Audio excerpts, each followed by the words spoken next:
ഇപ്പോൾ ഈ നഗരത്തിൽ ജീവിക്കുന്നത് പറയുന്നത് എല്ലാവരും പറയുന്നത് ഒരു മഴ പെയ്തു കഴിഞ്ഞാൽ നഗരം നരകമാകും എന്നുള്ളത് തന്നെയാണ്. ഇനി കൊച്ചിയിലെ മഴ വിവരങ്ങൾ പോവാം. അവിടെ കിരൺ കുമാർ ചേരുന്നുണ്ട്. കിരൺ, കൊച്ചിയിൽ 2 ദിവസമായിട്ട് അതിശക്തമായ മഴ തന്നെയായിരുന്നു. വെള്ളക്കെട്ടിൽ മുങ്ങിയിരിക്കുന്നു കൊച്ചി എന്ന് തന്നെ പറയാം. ഇപ്പോൾ ഈ വെള്ളക്കെട്ടിനൊരു ശമനം ഉണ്ടായിട്ടുണ്ടോ?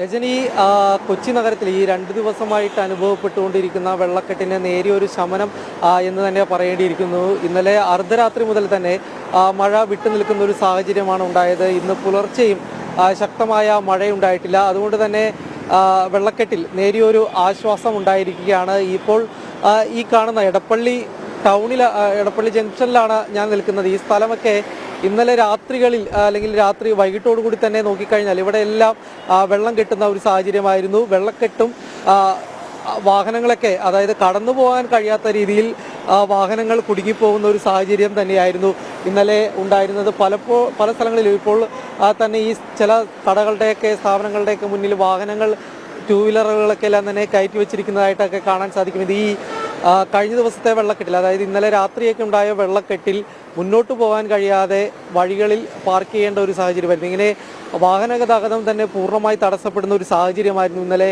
എടപ്പള്ളി ജംഗ്ഷനിൽ അടക്കം ഉണ്ടായിരുന്നത്. നഗരത്തിലെ ഓരോ മേഖലയിലും, പ്രത്യേകിച്ച് ഇന്ന ഒരു സ്ഥലം എന്ന് തന്നെ എടുത്തു പറയാൻ കഴിയാത്ത രീതിയിൽ പല സ്ഥലങ്ങളിലും വെള്ളക്കെട്ട് അനുഭവപ്പെടുകയായിരുന്നു. കൂടുതലുമായി അനുഭവപ്പെട്ട സ്ഥലങ്ങൾ കാക്കനാട് ഇൻഫോ പാർക്ക് മേഖലയുണ്ട്, തേവക്കൽ ഭാഗമുണ്ട്, അതോടൊപ്പം തന്നെ കളമശ്ശേരിയിലെ മൂലേപ്പാടം തുടങ്ങിയ സ്ഥലങ്ങളിലെല്ലാം തന്നെ വലിയ രീതിയിൽ വെള്ളക്കെട്ട് അനുഭവപ്പെട്ടു. അതോടൊപ്പം തന്നെ നഗരഹൃദയത്തിലും വലിയ രീതിയിലുള്ള വെള്ളക്കെട്ട് തന്നെയായിരുന്നു ഇന്നലെ രാത്രി അല്ലെങ്കിൽ വൈകുന്നേരം മുതൽ തന്നെ അനുഭവപ്പെട്ടുകൊണ്ടിരിക്കുന്നത്. നിലവിലിപ്പോൾ ഈ മഴവെള്ളക്കെടുതിയുമായി ബന്ധപ്പെട്ട് 5 ദുരിതാശ്വാസ ക്യാമ്പുകളാണ് ജില്ലയുടെ പല ഭാഗങ്ങളിലായിട്ട് തുടങ്ങിയിരിക്കുന്നത്. ഒന്ന് കാക്കനാടുണ്ട്, കളമശ്ശേരിയിൽ, മറ്റൊന്ന് പറവൂര്, പിന്നീട് എടപ്പള്ളി, വാഴക്കാല തുടങ്ങിയ സ്ഥലങ്ങളിലായിട്ടാണ് ഈ ദുരിതാശ്വാസ ക്യാമ്പുകൾ നിലവിലിപ്പോൾ ആരംഭിച്ചിരിക്കുന്നത്.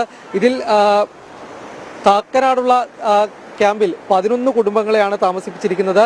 കളമശ്ശേരിയിൽ 20 പേരുണ്ട്, പറവൂരിൽ 6 കുടുംബങ്ങളും, ഒപ്പം എടപ്പള്ളിയിൽ 16 പേരും, വാഴക്കാലയിൽ 42 പേരും. ഇങ്ങനെയാണ് ദുരിതാശ്വാസ ക്യാമ്പുകളിൽ ഇപ്പോൾ ആളുകളെ താമസിപ്പിച്ചിരിക്കുന്നത്. ഇതിൽ 5ാമത്തെ ദുരിതാശ്വാസ ക്യാമ്പ്, അതായത് വാഴക്കാലയിൽ ആരംഭിച്ച ദുരിതാശ്വാസ ക്യാമ്പ് ഇന്നലെ രാത്രി വൈകിയാണ് ആരംഭിച്ചത്. രാത്രി 11 മണിയോടുകൂടിയാണ് ഈ വാഴക്കാല മേഖലകളിൽ നിന്നും ആളുകളെ മാറ്റിപ്പാർപ്പിക്കേണ്ടതായിട്ടുള്ള സ്ഥിതി ഉണ്ടായത്. ഏതായാലും മഴ വിട്ടു നിൽക്കുന്ന ഒരു സാഹചര്യത്തിൽ ഇപ്പോൾ വെള്ളം പല സ്ഥലങ്ങളിൽ നിന്നും ഇറങ്ങിയിട്ടുണ്ട്. ഏതായാലും നിലവിലിപ്പോൾ നഗരത്തിലെ ഗതാഗതമടക്കമുള്ള കാര്യങ്ങൾ, ഇന്നലെ തടസ്സപ്പെട്ട ഈ ഗതാഗതമടക്കമുള്ള കാര്യങ്ങളെല്ലാം തന്നെ പുനഃസ്ഥാപിക്കാൻ സാധിച്ചിട്ടുണ്ട്. പല വീടുകളിൽ നിന്നും വെള്ളം ഇറങ്ങി തുടങ്ങിയിട്ടുണ്ട്. പല വീടുകളിലും ഇന്നലേക്ക് ഒന്നും വാസയോഗ്യമല്ലാത്ത രീതിയിലേക്ക് വെള്ളം കയറുന്ന ഒരു സാഹചര്യമായിരുന്നു. എന്നാൽ ഇന്നിപ്പോൾ പുലർച്ചയോടുകൂടി തന്നെ എല്ലായിടത്തു നിന്നും വെള്ളം ഇറങ്ങുന്ന ഒരു സാഹചര്യം തന്നെയാണ് കാണാൻ സാധിക്കുന്നത്.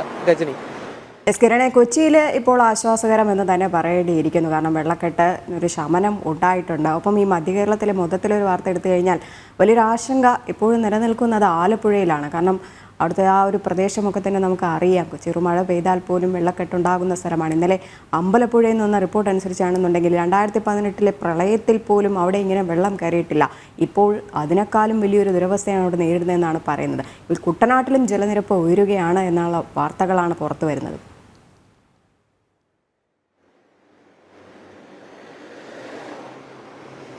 രജനി, ഈ 2 ദിവസമായി തുടരുന്ന മഴ അത് ഏറ്റവും കൂടുതൽ ബാധിച്ചിട്ടുള്ളത് ഒരു പക്ഷേ ഈ അപ്പർ കുട്ടനാട് മേഖലകളിലാണ്. കുട്ടനാടൻ മേഖലയിൽ നിരവധി വീടുകളിലേക്ക് വെള്ളം കയറുന്ന ഒരു സാഹചര്യം ഉണ്ടായിരുന്നു. നേരത്തെ തന്നെ ഈ വെള്ളക്കെട്ടുമായി ബന്ധപ്പെട്ടുള്ള കാര്യങ്ങൾ, അതായത് ഈ കുട്ടനാടിൽ ചെറിയ മഴ പെയ്താൽ പോലും, അതൊരു താഴ്ന്ന പ്രദേശമായതുകൊണ്ട് തന്നെ ചെറിയൊരു മഴ പെയ്താൽ പോലും വലിയ രീതിയിൽ വെള്ളക്കെട്ട് അനുഭവപ്പെടുന്നതാണ്. എന്നാൽ ഈ മേഖലയിൽ നിന്ന് വെള്ളം കടലിലേക്ക് കടത്തിവിടുന്ന, അല്ലെങ്കിൽ ഇതിൻ്റെ ബണ്ടുകളെല്ലാം തന്നെ തുറന്ന് വിട്ടിരുന്നു. തണ്ണീർമുക്കം, അന്ധകാരനഴി ബണ്ടുകളൊക്കെ തുറന്നു വിട്ടതിനെ തുടർന്ന് വെള്ളത്തിൽ ചെറിയ രീതിയിലുള്ള ഒരു ആശ്വാസം ഉണ്ടായിട്ടുണ്ട് എന്ന് തന്നെ പറയേണ്ടിയിരിക്കുന്നു. മാത്രമല്ല, ഈ 2 ദിവസം തുടർച്ചയായി മഴ പെയ്തതിനെ തുടർന്ന് ചില സ്ഥലങ്ങളിൽ മരങ്ങൾ കടപുഴകി വീഴുന്നതായിട്ടുള്ള സാഹചര്യം ഉണ്ടായിരുന്നു.